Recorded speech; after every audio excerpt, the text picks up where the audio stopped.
नमस्कार प्यारे दोस्तों, आप सभी का स्वागत है मेरे इस श्रीमद् भागवत गीता के अध्याय में। ये हमारा पहला एपिसोड है। इस एपिसोड में हम पृष्ठभूमि को क्लियर करेंगे कि भगवान श्री कृष्ण श्रीमद् भागवत गीता में क्या कहते हैं और उसका बेस क्या है। तो शुरू करते हैं। भगवत गीता का व्यापक प्रकाशन और पठन होता रहा है, किंतु मूलतः यह संस्कृत महाकाव्य महाभारत की एक घटना रूप में प्राप्त। महाभारत में वर्तमान कलयुग तक की घटनाओं का विवरण मिलता है। इसी युग के प्रारंभ में आज से लगभग 4000 वर्ष पूर्व भगवान श्री कृष्ण ने अपने मित्र तथा भक्त अर्जुन को भगवत गीता सुनाई थी। उनकी यह वार्ता, जो मानव इतिहास की सबसे महान दार्शनिक तथा धार्मिक वार्ता है, उस महायुद्ध के शुभारंभ के पूर्व हुई, जो धृतराष्ट्र के 100 पुत्रों तथा उनके चचेरे भाई पांडवों के मध्य होने वाला था। धृतराष्ट्र तथा पांडु भाई भाई थे, जिनका जन्म कुरुवंश में हुआ था और जो राजा भरत के वंशज थे। राजा भरत एक राजा थे जिनके 2 पुत्र हुए, वंशज हुए, उनके 2 वंशज हुए। वंशज पहले नाम है उनका धृतराष्ट्र और दूसरे का नाम है पांडु। ठीक है, 2 भाई हुए जिनके नाम पर ही महाभारत नाम पड़ा। चूंकि बड़ा भाई धृतराष्ट्र जन्म से अंधा था, अतः वह राज सिंहासन उसे न मिलकर उसके छोटे भाई पांडु को मिला। पांडु की मृत्यु बहुत ही कम आयु में हो गई, अतः वह उसके 5 पुत्र युधिष्ठिर, भीम, अर्जुन, नकुल तथा सहदेव धृतराष्ट्र की देखरेख में रख दिए गए, क्योंकि उसे कुछ काल के लिए राजा बना दिया गया था। इस तरह धृतराष्ट्र तथा पांडु के पुत्र एक ही राजमहल में बड़े हुए। दोनों ही को गुरु द्रोण द्वारा सैन्य कला का प्रशिक्षण दिया गया और पूज्य भीष्म पितामह उन्हें सलाह देते रहे। इतने पर भी धृतराष्ट्र का सबसे बड़ा पुत्र दुर्योधन पांडवों से घृणा और ईर्ष्या करता था। दुर्योधन जो था पांडवों से ईर्ष्या करता था कि भाई ये लोग मेरे राज्य छीन लेंगे, बल्कि दुर्योधन का राज्य था नहीं, राज्य का हक बनता था इन लोगों का, लेकिन घृणा करता था इसी कारण से।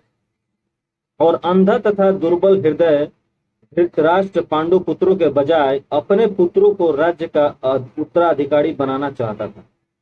इस तरह धृतराष्ट्र के परामर्श से दुर्योधन ने पांडु के युवा पुत्रों को जान से मार डालने का षड्यंत्र रचा। 5 पांडव अपने चाचा विदुर तथा अपने ममेरे भाई कृष्ण के संरक्षण में रहने के कारण अपने प्राणों की रक्षा करते रहे। भगवान श्री कृष्ण इन लोगों को हमेशा बचाते हैं, क्योंकि ये क्या लगते हैं, भगवान श्री कृष्ण ममेरे भाई कृष्ण के संरक्षण में मामा के भाई लगते हैं। ठीक है, कृष्ण कोई सामान्य व्यक्ति नहीं है, अपितु साक्षात परम ईश्वर हैं, जिन्होंने इस धारा धाम में अवतार लिया था और जब एक राजकुमार की भूमिका अदा कर रहे थे। वे पांडु की पत्नी कुंती या पृथा के भतीजे थे। इस तरह संबंधी के रूप में तथा धर्म के पालक होने के कारण वे पांडु पुत्रों का पक्ष लेते रहे और उनकी रक्षा करते रहे। किंतु अंततः चतुर दुर्योधन ने पांडवों को जुआ खेलने के लिए ललकारा।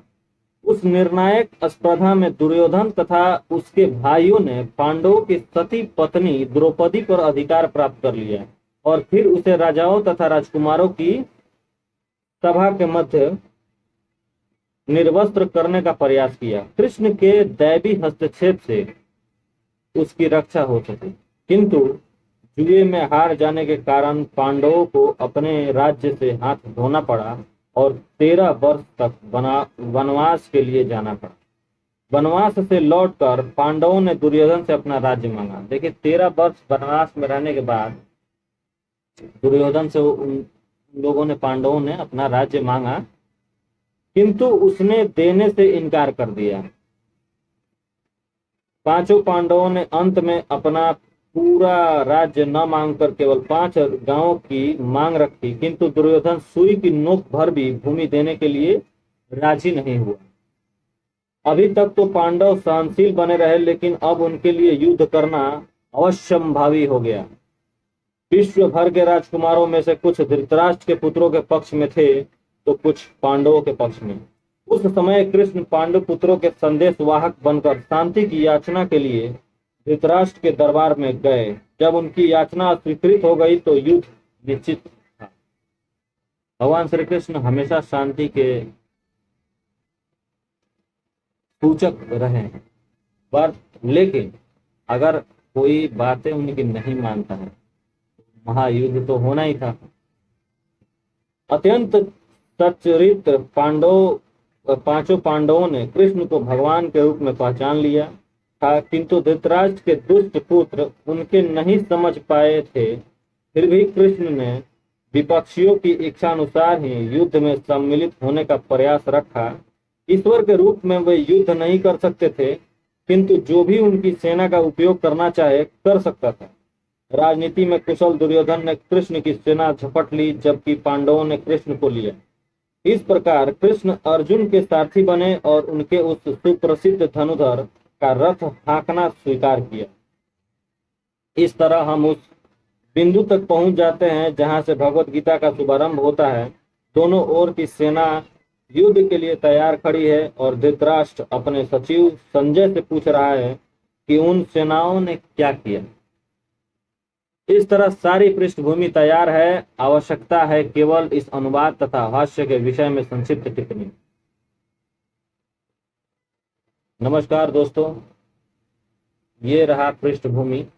इसमें जरा भी त्रुटि अगर आप लोगों को समझ में आई हो तो मुझे क्षमा करने की कोशिश करें और टिप्पणी में बताएं, लिख के बताएं, कमेंट में लिखें कि क्या गलती हुई है, और इस चैनल को सब्सक्राइब करें। ये पहला एपिसोड था, पृष्ठभूमि से मैंने शुरू किया। धीरे धीरे सारी एपिसोड में डाल दूंगा, और आप लोगों को अच्छा लगे तो चैनल को सब्सक्राइब करें, लाइक करें, शेयर करें।